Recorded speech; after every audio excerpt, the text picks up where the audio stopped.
Okay.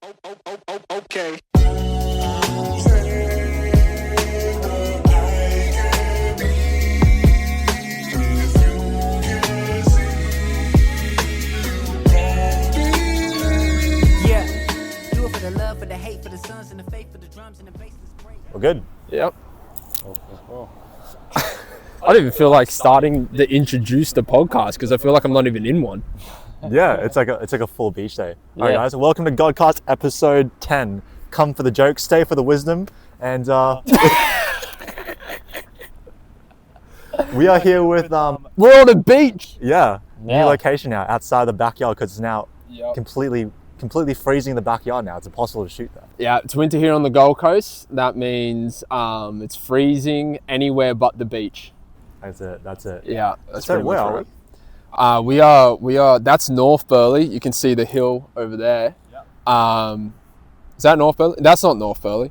I've lived here 24 years, and I said that's North Burleigh. It's not even North Burleigh. That's Burleigh Headland. This is North Burleigh. North Burleigh's right there. The headland's right there, and then Miami's just there. So, yep, that's where we are. And it's the most beautiful day I've ever seen on the beach in Gold Coast, I think, in my life. Literally. It's so nice. Look at that water, guys. It is so flat and so turquoise. Anyway, we are here with a new friend. Hi, Introduce yourself, friend. I'm Josh. Yeah, that's me. Where are you from, Josh? I'm from England, so a little town called Banbury, not too far from Oxford.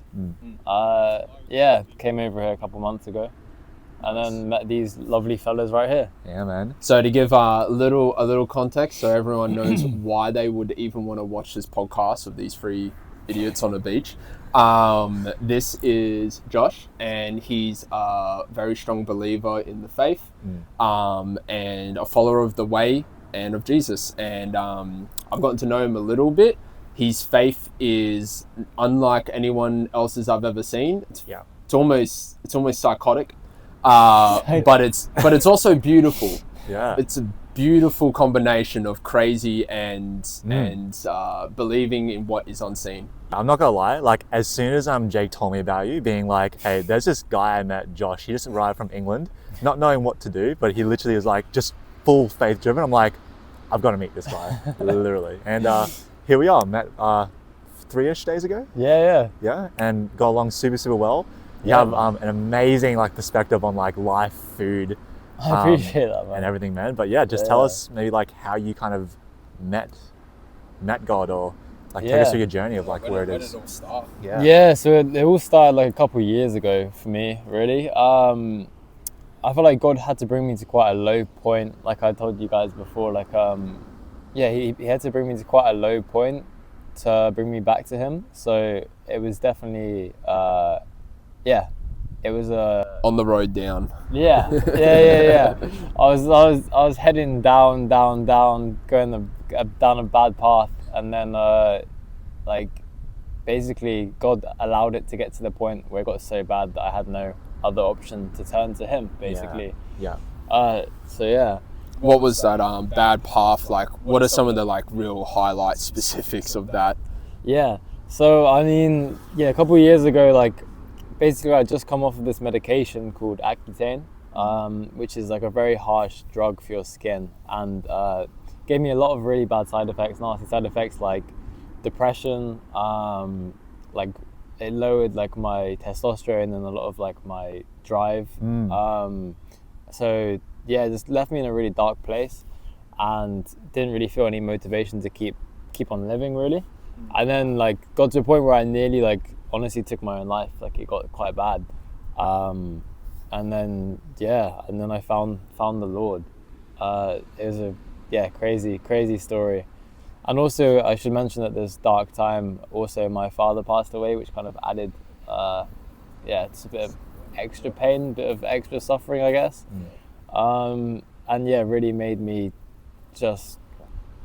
I had to look deeper, because there was like, what else was there, you know? Like you needed a deeper why to actually live. 100%. And that's what eventually brought me back to God. Back to? Yeah. So were you, what was your upbringing like then? Yeah, so I was raised in a Catholic school. Yeah. So like in the school system, like it was I'd known about God and Jesus, but it was very much like a priority, like the religion was the priority, not the relationship with the Lord. Were you growing up? It was Catholic. It was a Catholic school. Yeah, and I guess it just sort of almost like numbed me to God a bit, because I didn't realize like the relationship you could have with him. So it sort of just made me think that God and Jesus was just all about religion, and I didn't realize you could have a personal, close relationship with Jesus. And yeah, that's what I discovered a couple of years ago, which completely changed everything for me, was like knowing that love from him and seeing how you can have a personal relationship with him.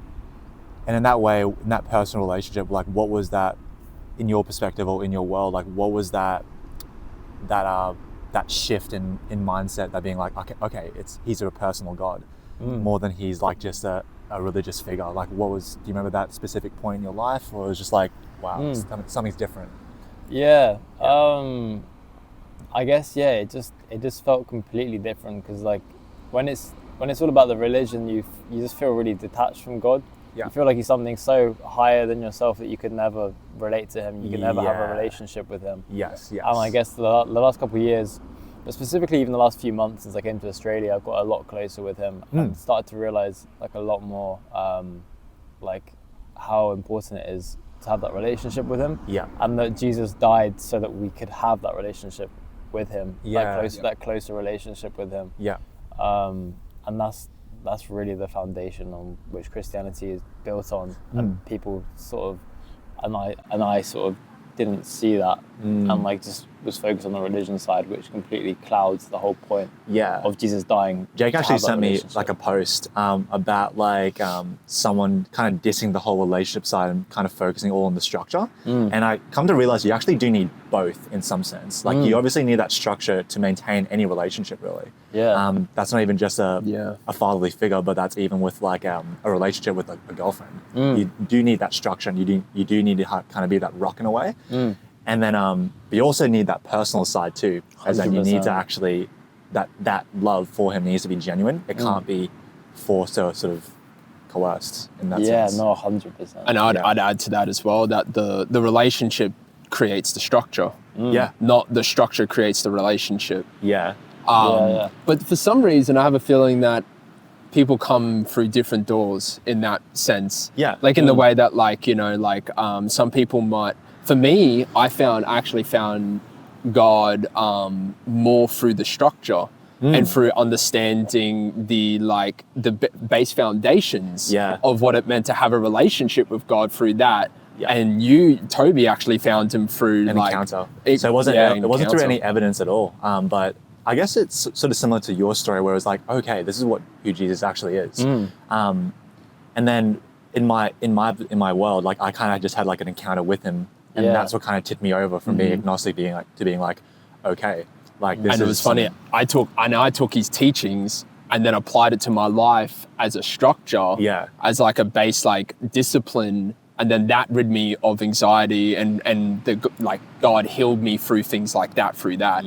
So I guess for you, the reason we're saying that now is actually, what was it for you that turned you from that dark place and turned it from dark to light? Like, what was that momentary shift, if there was one instance or if it was a built on foundation or both? Yeah, I think it was kind of similar to how you say about the structure of it as well. Because like at this point where I was like the lowest point in my life, like I was so unmotivated, I was sort of just rotting in bed. I didn't have any sort of structure, I guess. And when my friend mentioned one night in the Xbox call, he just mentioned about this new church he'd been going to, this small little Pentecostal church in my hometown. He was just mentioning about it and just talking about his faith. And I actually asked him if I could come along with him one time. He didn't even invite me. I just asked him if I could come along with him. And yeah, he said, yeah, of course, man. And then I came along to the church, and just like, I saw that love and just really the heart of Christ and the Holy Spirit just working through that church, and just I felt so loved and like welcome there. And then that structure of going every Sunday, being with those people, lifting me up, brought healing. Brought so much healing. And then like at this Pentecostal church, I saw all of these like miracles happening, all of like these miraculous healings, and I kept going up to the front of the church, being like, "Oh, I want this miraculous healing, please, Lord, heal me from all these symptoms, from these side effects of this medication," and it didn't happen. And like for me, that was kind of tough. I was like, why is God healing all these people, but He's not healing me? Yeah. And that was a really tough time as well for me, and it shook my faith a little bit. But then I kept going to church, and I kept coming along, and eventually I felt God telling me that He had much more for me, and that if He just healed me like that, then there would be so much that I wouldn't learn that He wanted me to learn. Yeah. How interesting. And that's when I started like diving. Yeah, that's when I started diving really into like natural foods, like the foods that God's given us, looking into how to heal ourselves from within, just eating natural foods and living like a natural lifestyle. Yes, bro. And and then that led me to be able to help other people to do the same. Yeah. A couple of my friends who were on the same medications and stuff as me. So yeah, I give God all the glory for that, and He knew what He was doing in not healing me instantly there. He wanted me to learn all of this for a reason. But do you feel like you've come to that conclusion yet, or do you feel like it's still a work in progress in a way? Yeah, I feel like, what do you mean by come to that As in, so conclusion? like, so you realized that early on that when you weren't healed, God was calling you for a bigger purpose. Yeah. Do you kind of know what that bigger purpose is, or is it still kind of trusting or still kind of figuring it out? Yeah, I'm pretty sure, like I'm pretty clear on my purpose. Yeah. It's just how to execute it at the minute. Yes. And yes. yeah, it's Keep going. yeah, very much so. What am I trying to say? Yeah, with the natural health stuff, I feel like my purpose is definitely to shine more light on like natural foods that God's given us and natural lifestyle, and helping others come out of the same dark place that I was in. Yeah. I feel like God's given me those experiences and that suffering for a reason, and that because I've gone through that suffering and that those like symptoms and side effects from the medication. Yeah. Now He wants to use me to help others that are in the same place that I was. Yeah. And to bring them out of that, because He's given me the experience to know how to feel love. Yeah. In a sense. Yeah, to feel love and to feel that healing that comes with Jesus as well. Personal question. That encounter in the church where you kind of felt love, was that the first time you ever sort of felt love in that way? Or first time you felt love in general? I'm not sure if I'd say it's the first time I felt love. Like obviously I felt love from my mum. Yep. I felt love from like my family and stuff. Yep. But it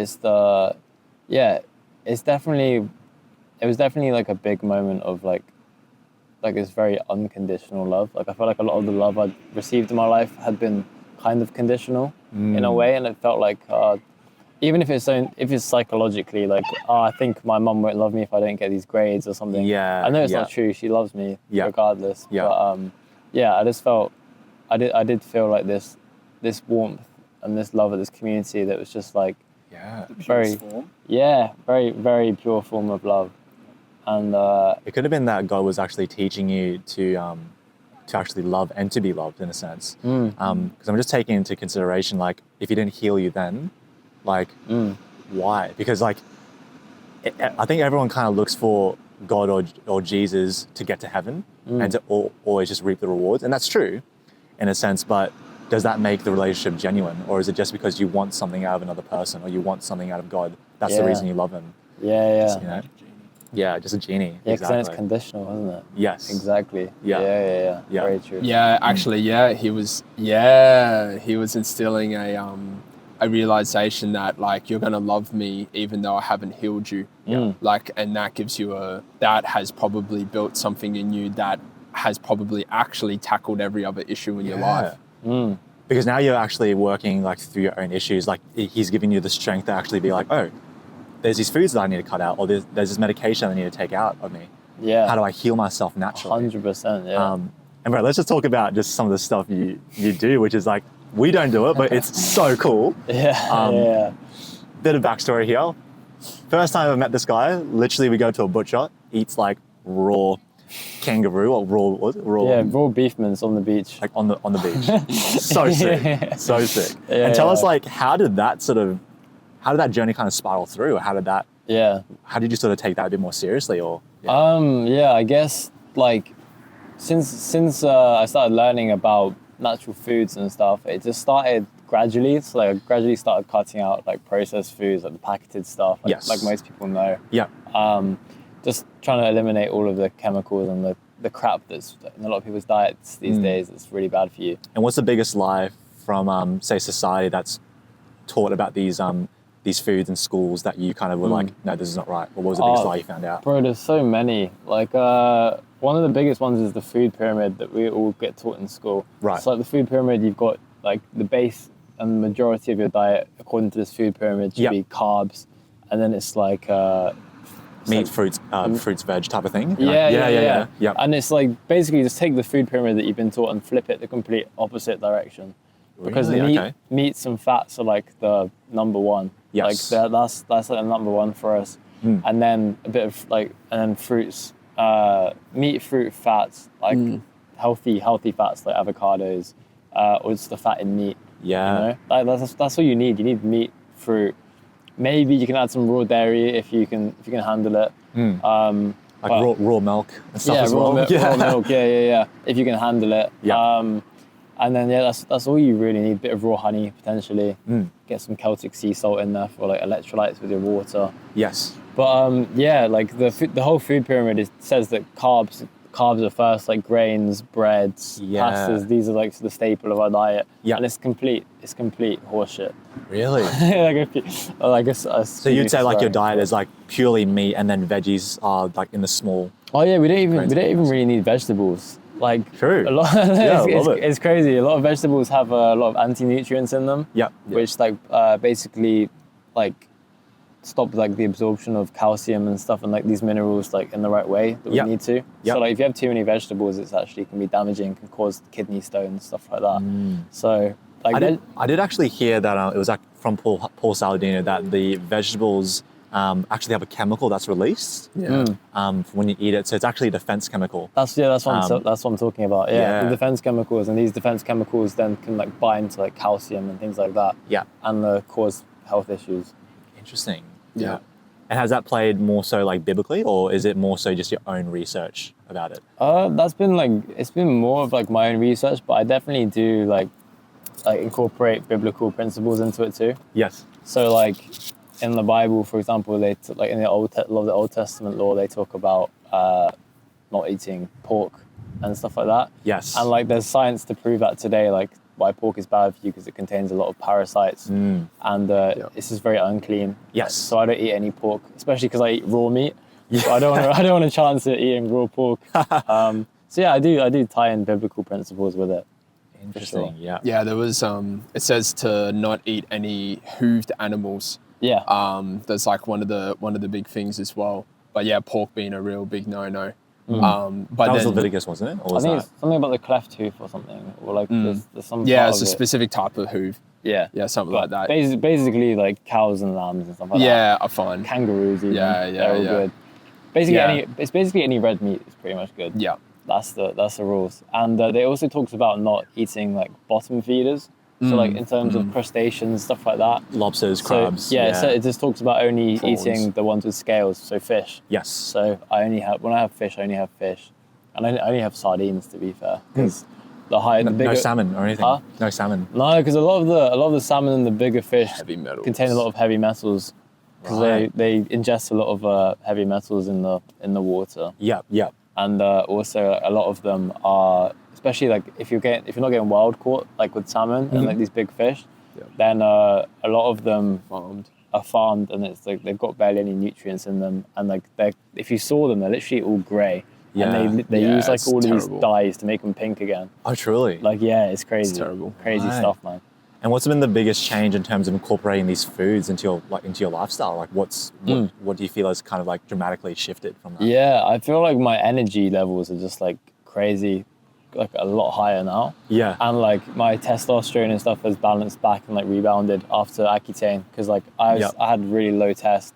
I was even getting like I was getting like man boobs and stuff, bro. Oh, really? Yeah, bro. Like I had some really Crazy. bad symptoms after Accutane, and like I just felt really like bloated all the time, low energy, just like no motivation for anything. And then now I just feel like supercharged like all the time, just ready to go. So like it's been massive, the health differences. I wonder if that's a whole thing with society. It's like they purposely try and feminize guys in that way. 100%. There's like a war on men's testosterone these days. Yeah. For sure. Yeah. Because it's like, if like the lower that men's testosterone is, the more agreeable you are as a man. Yeah. It's like the less you have a backbone, the less you're like going to. You can be controlled. Yeah. You can basically, the easier it is to control you. Yeah. So it's like they just want the society to be controlled as like much as they can, so that they can just have their way with society and do all of this stuff, and no one speaks up and rises up against them. And they break, it's the one thing, they also break up the family as well, the nuclear family, in the sense that when the guy becomes a lot more feminized in that way, the girl has to step up and become a lot more masculine. Yeah. And it creates two divisions where both sides are trying to be masculine at the same time, tears apart the family. Yep. Yeah. And the devil actually hates family in that way too. Yeah. Yeah. 100%. Interesting. Yeah. It's really cool, like all these like parallels into like the Bible, how it sort of reflects all of humanity in their very psychological way. Yeah. It's crazy. Like the amount of time, like every time you go into a story or into something in the Bible, you think, oh, that's random. Like, why the hell is that in there? And you're like, and you actually look just a little deeper and you're like, oh, okay. Yes. Everything is intentional. Every single thing. Like even 100%. The mentioning of like all these things they can't eat and all the things they should eat and all this, like, and like, that's weird. Like, why are they mentioning all that? And then you go into it and you're like, oh shit, we're not supposed to eat that. That's actually really unhealthy for us. Or like vice versa, right? Yeah, it's because God, like the Bible is God's word, and God knows what we should be putting into our bodies because he's the one that created us. Yeah. Like he knows exactly what we should be eating. Yeah. Everything has an intention. Yeah. For sure. And I didn't see anything about eating seed oils or Red 40 and stuff in the Bible. So I stay away from that stuff. 100%. You know? And you mentioned as well that showering, so another, and we'll go into that. But, like showering as well. Because you told me just today that like you've stopped taking showers since you've come here, basically, or was that? Yeah, that's only a recent thing since I moved. Because since I moved here, I'm like a 10-minute walk from the beach now. Yes. So I literally just every morning run down to the beach and just jump in the sea and wash myself and wash my hair and stuff there. Awesome. Don't use any shampoo, any shower gel, nothing. Really? Just literally the sea. Bro, I've been doing that for ages. Really? I still rinse myself in normal water, but I just don't use any conditioning, no products, because it's all chemicals. Yeah. But you can buy like products that aren't chemical based, right? You can buy like organic and whole food stuff, and if you need, you can just use like, even if your hair starts to get a bit greasy or whatever, you can use some like apple cider vinegar with a bit of water, and like that works the exact same. It's completely natural. Yeah. But like the least you don't even need to use that, because like the longer you go without using it, your hair will just naturally balance itself out anyway. It's like it's naturally made to be like that. Well, that's what I've always like thought in terms of like our body. Like I remember there was this funny picture someone painted one time of like, one day I was like really hungry and it was like 12 a.m. at night and there was nothing open and like he's drunk, right? Yeah. And he's like, there's nothing open. Macca's is the only thing that's open. So he goes to a Macca's and he eats and he feels even more sick after eating it. Yeah. And his Macca's is like, some foods and stuff are like actually so bad that you're better off literally not eating than actually eating the food itself. Yeah. Like you're better not eating for like weeks on end than eating the food. Yeah. But it's such a realization. People think that like in order to heal, we need to do all these things when the body was actually made to be able to heal itself. And so like 100%. Things like fasting, things like fasting's so good. Bro, fasting's mentioned so many times in the Bible. I don't even remember how many times. Like, I don't know, 50, hundreds, something ridiculous. Yeah. But like there's a specific scripture that even mentions that there's a specific type of like thing Jesus like the disciples go out and they try to pray over this young girl, maybe like over a child or something like that, and the demon wouldn't leave or whatever.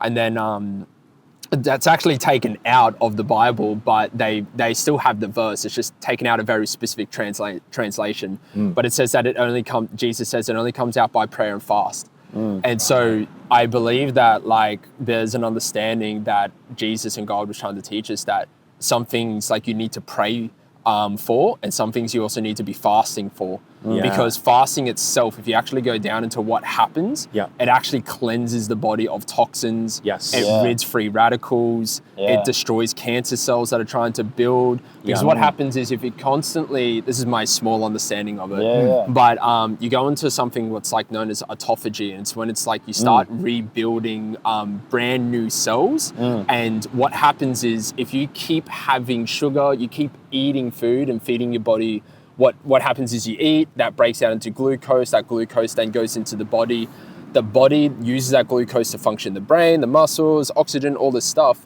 But what actually ends up happening is it also feeds the bad cells, which are like free radicals, ends up building like diseases or cancer cells that are laying within the body. And as that's like happening, it's building and keeping that force strong and helping that provide. But if you fast for 3 to like 7 days, those end up starving out. And the body rebuilds new cells. So you build the immune system and starve out the ones that are actually damaging you.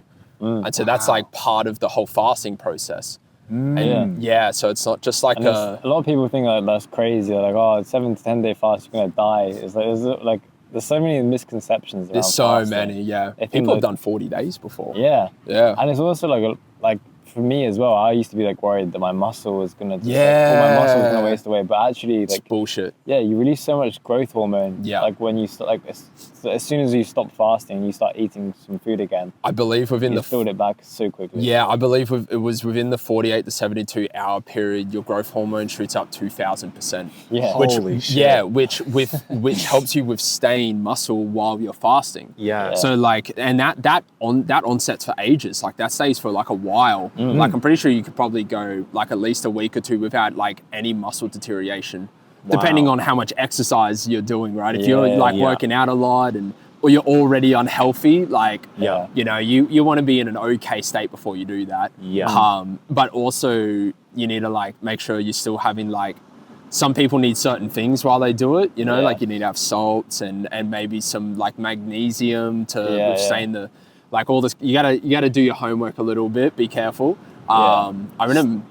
Just like water and a bit of Celtic sea salt. Usually for most people, right? Sick. I remember I did it. This is a really cool story. Actually, I haven't told anyone about this. Go ahead, So I gave my life in Bali, go to Bulgaria, chilling, and then we go to Switzerland for like a week. And I decided I'm actually going to do a 2 full day fast there in Switzerland. Wow. And mind you, when you're in Switzerland, the mountains are heavy. So the first day I fast, not a big deal. 24 hours, easy done. The next day comes, I was feeling it a bit in the morning, but then I literally I actually started feeling really good. Like I was so clear-headed. I had super high energy. And I kid you not, we did like a 2-hour hike up a mountain while I was fasting in that 40-hour period. And I was like, holy shit, like I'm on the top of the mountain looking down this valley. I'm like fully fasted. My mind is super clear.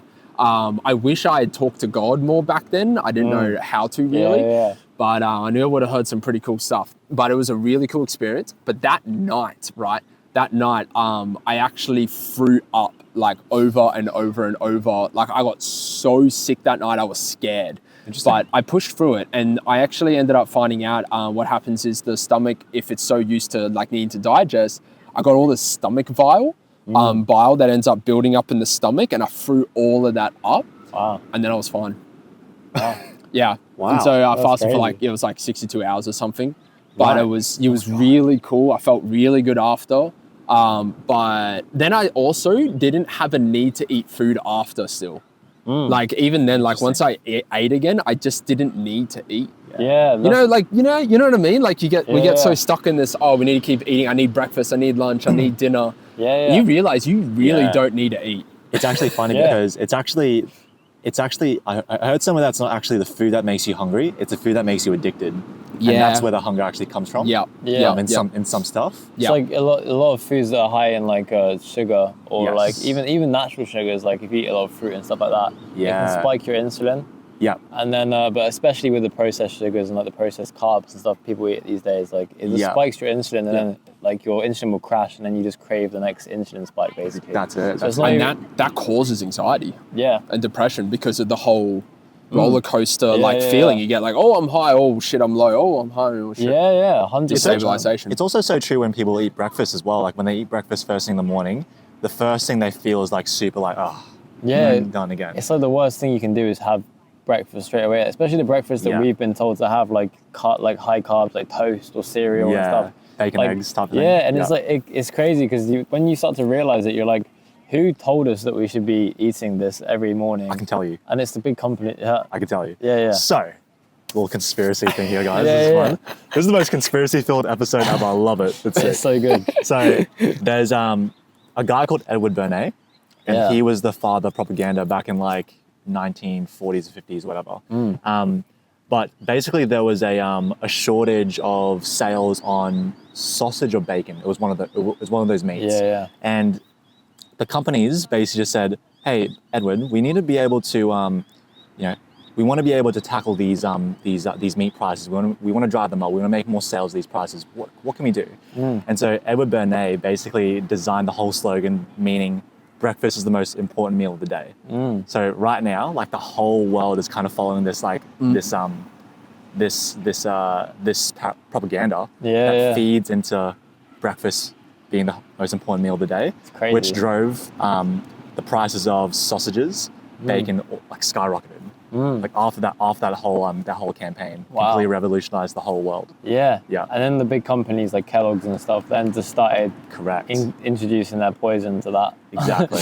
Like all the cereals and stuff that spikes your insulin straight away in the morning. Exactly. It's crazy it's like I always think of back like the Matrix, like how like everything, like the whole painted idea is everything. Oh, you haven't watched that yet, have you? No, but I know like the concept. Yeah, right. So everything's a simulation. Like none of it's real. But it actually, I feel like what the writers and producers of that were actually painting is that like everything we know that is standard understanding is all built off you don't even know where it came from. Yeah. So like knowing where the source of everything comes from is knowing the intention, the why, where it's going, and then the end goal. Yeah. And so it's like, well, and I mean, like, you could even ask that on like a basic phrase, like breakfast is the most important meal of the day. Yeah. Where did that? What's the source of that? Where did that come from? Comes from greed. And that's what I'm To drive saying. profits, That's yeah. what I'm saying. And It's so all, like, it's all from greed. you just like a switch goes on off your head, and you're like, now you just question everything. Yeah. You become a skeptic of everything. And it's also like at the end of the day, it all leads back to these sins, which like greed. Lust, exactly. All of this stuff. Exactly. And then that all leads back to Satan at the end of the And day. the demonic. Yeah, so like a lot of yep. these industries are very demonic, and they're very like you said, they're just after more money. Yeah. And they don't care about people's health. They don't care about people's well-being, anything. well-being, anything. Yeah. But like even with like toothpaste, do you guys use toothpaste? Yeah. Baking powder. Baking powder. My girl uses a I don't know what kind of. It's not a. No, it's Colgate. Glow, isn't it? Is it It's like- Glow, isn't it? I don't remember. Pathology or I like don't remember. It's something good. I know Yeah. she's onto it. I don't even use toothpaste either. Like I used to brush it with just water, my teeth with water. Yeah. And then recently I just used a bit of coconut oil. Coconut oil is really good. Yes, Very yep, antibacterial. You can just swirl some around in your mouth, or even just put a bit on your toothbrush. Yeah. And like I use like a boar hair toothbrush as well. Yep, So there's no Fucking plastic. Paul Saladino does that too. Exactly. So there's no plastic on it. Yeah. But like it's just also like the less you eat, like I don't eat any refined sugars or anything. So it's like when you're just eating natural foods, you don't even really need to brush your teeth that much anyway, because you don't build up like the plaque and all this stuff in your teeth. yeah. So it's like you can do without, but like it's just a bit of coconut oil and boar hair, and it's like biggest changes that you noticed? my teeth actually got a lot whiter, to be fair. Yeah. And like my breath's always like fresh, even if I don't brush for a couple of days. I don't need to brush like all the time. I'll just brush like whenever I want to. But like because I eat normal like foods, my breath's always like natural foods. My breath's always fine. Yeah. But yeah, the biggest like changes that most people notice is that they might start to feel a bit like clearer in the head. Yes. Because like a lot of toothpaste has fluoride in it, which is a neurotoxin. So like pretty much all standard toothpaste have like a lot of fluoride and all these chemicals. Like if you just check the label of your toothpaste and see all the chemicals you're just brushing into your mouth every morning, like, because people don't realize how important your oral microbiome is as well.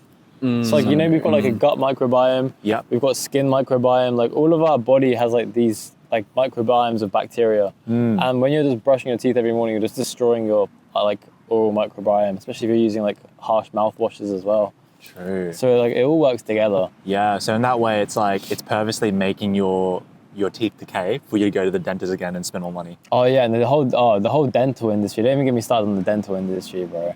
Let's go. I want to hear this. Oi, makeup, dental.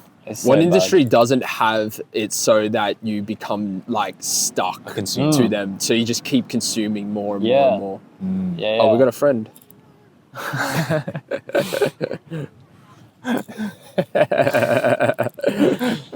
Yeah. But yeah, the dental, Child of God. Yeah. That's what it feels like sometimes. That's it.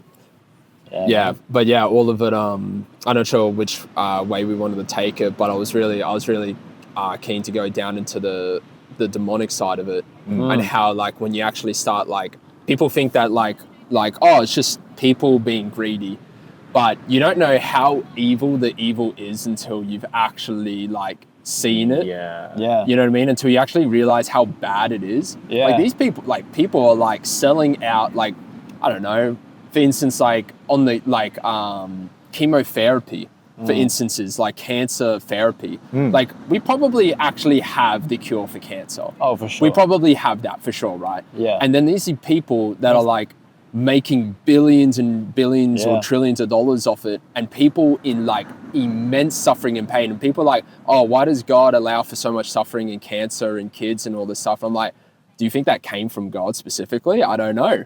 Maybe it didn't. Maybe this stemmed from somewhere else. We don't know. Maybe it stemmed from all the freaking seed oils and, you know, fake foods that we're eating. Like maybe that's where all these cancers come from. It all comes from sin and like Satan. Exactly. That's the thing. Is like there can't be good without dark. There can't be like light without dark. There can't be good without evil. And it's like if we didn't have all of this pain and suffering in the world, in a way, like we wouldn't know how good God is in like comparison. Contrast, yeah. So it's like we've got to have that. Like it's crazy, but we've almost got to have all that pain and suffering to like it's just a part of life. Well, that's how you came to God. Yeah, exactly. Yeah. And like if I didn't get caught by that suffering, if I didn't get caught out by those companies and the medical companies, and like if I didn't go down that path and take all this medication and mess myself up, like in terms of getting all these symptoms and side effects, then I may have never come to God like properly. So it's like almost I thank those companies in a way, like the Satan, like in a way I thank the satanic companies for bringing me so low that I found God again. It's like it's a weird way to look at it, but it's the pride. It's like the pride part of us of like, we can work it out until we get to a part of our lives or something happens where we're like, I can't do this. Yeah.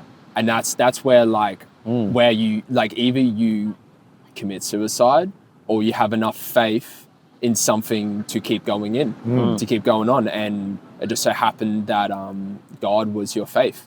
God was your foundation to be like, okay, I've hit rock bottom. I need you, God. Yeah. Like that was and that's like the falling of like pride right there. It's like, it's either that or people go all the way to the opposite end and reach the top of the high mountain and they're like, what's the point of this? Yeah. So it's like either way on the skeptics, either side you get God.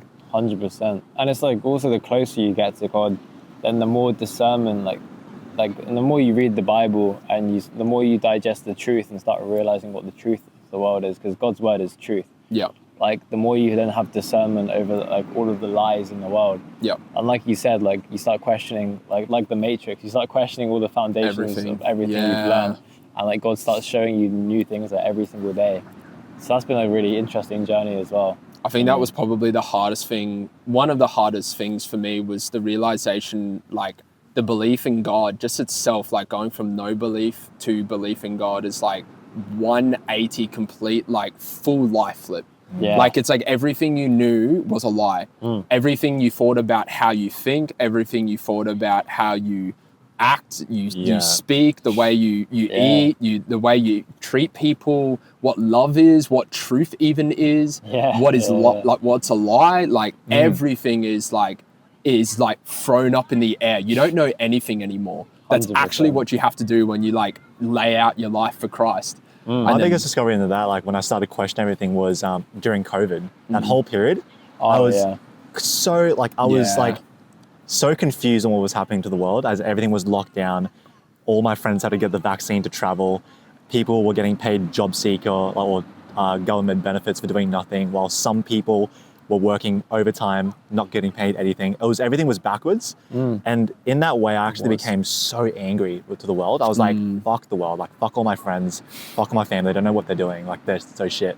And then like, it just kind of spiraled me into like this intense questioning for 5 years. And now landing onto God, which kind of shows you, no, this is a way, this is a bedrock truth in some sense. It's a whole arc I can go into my own episode. It's interesting. That's so true. And it's funny to hear you say that, because it's like with like our own family thing, I had that as well. It's like you almost, when you first finding God, you start to realize like that the people around you, like they've also been like caught up in all these lies. And it's like at first, one of your first instincts can be like almost distance yourself from them a bit, because it's like you feel like you need to do it for your own safety almost. I was doing it because I wanted to feel safe. I did it because I felt superior, and I was like, because I was doing crypto at that time and actually making money from it, and I was just thinking, bro, why do I have to work a 9 to 5 like dead end job? Like I'm doing way better than these people. And then my sin, I found out, was I was following my ambition, my pride so much, and it was literally carrying me for the last like 4.5 years. Wow. That whole time. Yeah, it was absolutely nuts. And like, I think I found that one of my biggest sins that I've been trying to work on recently, especially, and that I've sort of God's been showing me recently, is judgment as well. It's because like just judging other people where it's not my place, that's God's place to judge. Yes. And for example, like when I first came to Christianity, it was very much, like you say, it's like this sort of like, oh, I know all of this stuff now because God's shown me this. I'm almost like better than you. Yes. And it's like, what I've learned recently is like no, it's like it shouldn't be like, oh, I'm better than you and trying to distance myself from you so I don't fall back into the world. It's like, actually, it's getting so close to God that you feel comfortable still being around those people and being a light for them. Yes. Like, but you have to get so close to God so that you know you won't fall back with them, if that makes sense. Yeah. But you can be that person that can show them the light and be there to love them and to like, just be there for them like Jesus would be there for us. Exactly. You know? There's a really cool thing that I love that Jesus does, is that he loves you enough that he doesn't force you to come with him, but he will kind of like step out of his way. He'll go down to your level to wash your feet in a way. Yeah. And if you think about it, it's really cool just conceptually to think about like the same hands that have like created the world are the same hands that wash your feet. It's awesome. Yeah. Yeah. Because he shows us how to serve in how order. to be humble. Yeah. Yeah, exactly. That's true humility. It's like crazy, insane. hey? Yeah. Like, I love it. The story, yeah, I love that story. Yeah. Yeah. I don't know if there's anything more we want to dig into. There's a lot. We can go into a lot. We could sit here for the next 6 hours. Lightning questions. You go, I go. Okay, quick questions. Yeah. Okay. Film. Did you enjoy Vegemite toast for the first time when you came here? I haven't tried it. You haven't tried Vegemite toast yet? Probably a good call. You'll hate it. Nah, I haven't. Salty chocolate. Go on, go. Great. Oh shit. Have you ever had an encounter with a demon? With a demon? Not like a crazy, like vivid encounter. I mean, I had a crazy spiritual dream that was a demonic dream not too long ago. Tell us. Yeah. I don't know if it's going to get censored online. Oh no, don't worry. We go in depth with this. Oh, okay. It was a dream about. I don't know if I can say this because it's like. Yeah, just go for it. Huh? Go for it. It's about like powerful people. Go for it. Okay. I had a dream basically where I had this weird dream where I was with Bill Gates in the dream. Yeah. And it's like basically it was like I reached over and touched like his like lower area, like here around his abdomen. Yeah. And basically it was almost like, because I was walking very close to Jesus at this time, it was almost like Jesus through me, or like the holiness part like through me, like maybe the Holy Spirit or something, like almost like repelled him, and it was like he was like screaming in agony. And Bill Gates. Yeah, and then he kept shouting, "I'm going to come for you, I'm going to kill you," all of this crazy stuff, and I felt like it was Satan trying to basically scare me, and instill fear into me, because I'm trying to preach like natural health and stuff, and like he's trying to almost come against that. You know, it's funny how God works. It's like he'll throw you like the things that you want in life, or that you're called to do. Yeah. In some way or shape or form, God's going to test you in that way, like to be like, he's going to put an adversary against you. Like for me, like me just trying to go out and then be free in some sense, I now see visions of like the Antichrist world in some sense. Yeah.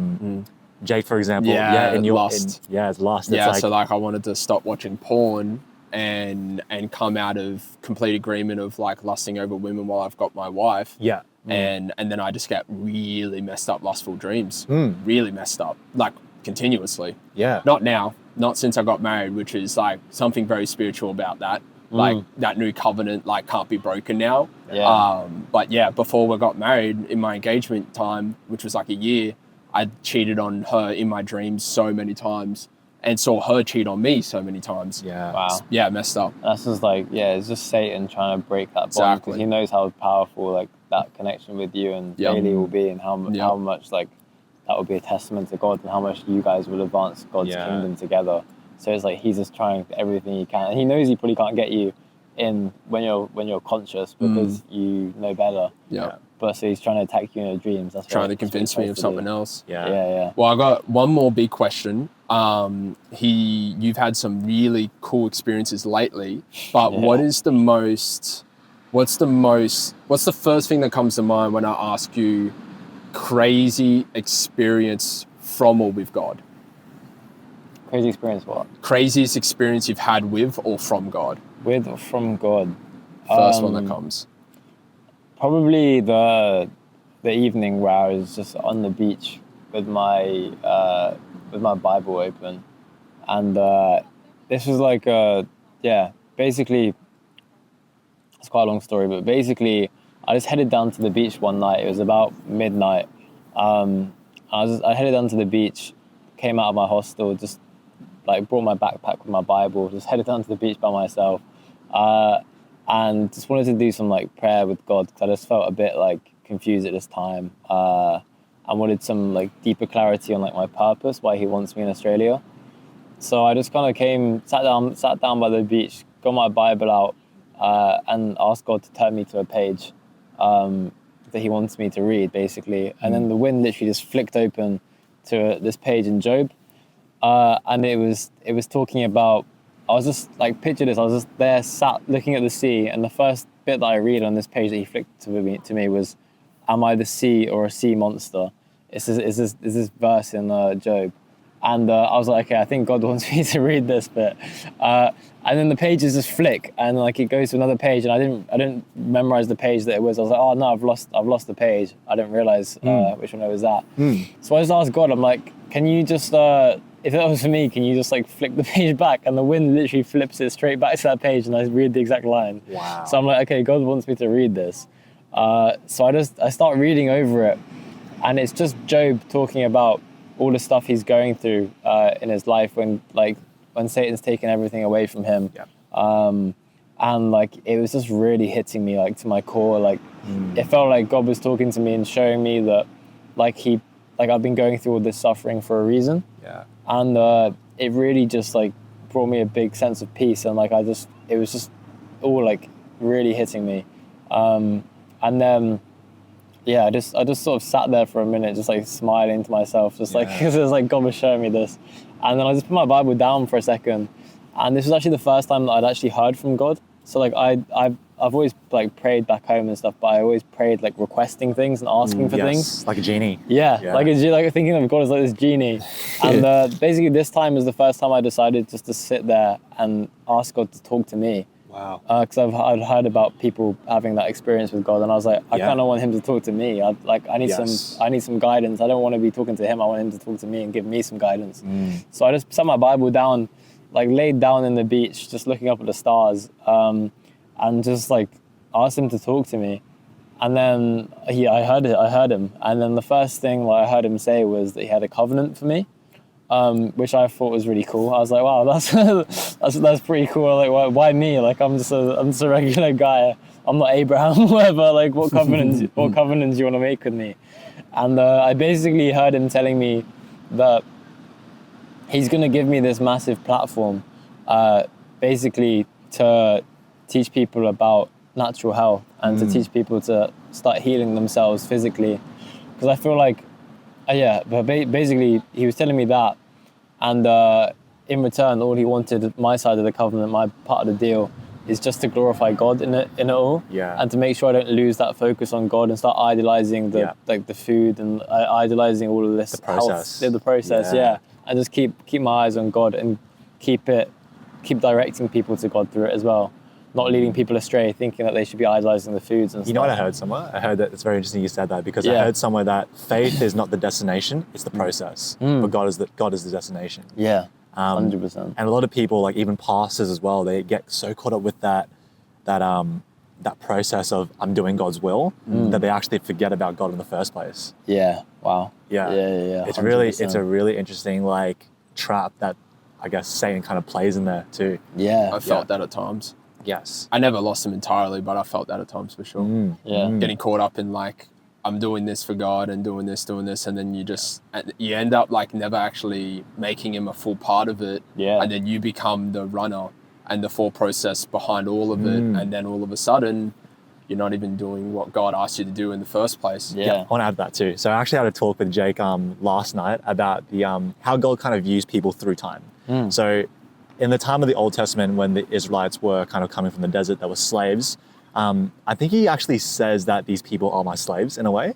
Like he actually says that Jesus bought these people for a price. And then eventually it became from slaves, translated, and then it kind of transitioned to the word slaves to servants. But at the end, it actually says that the servants become friends.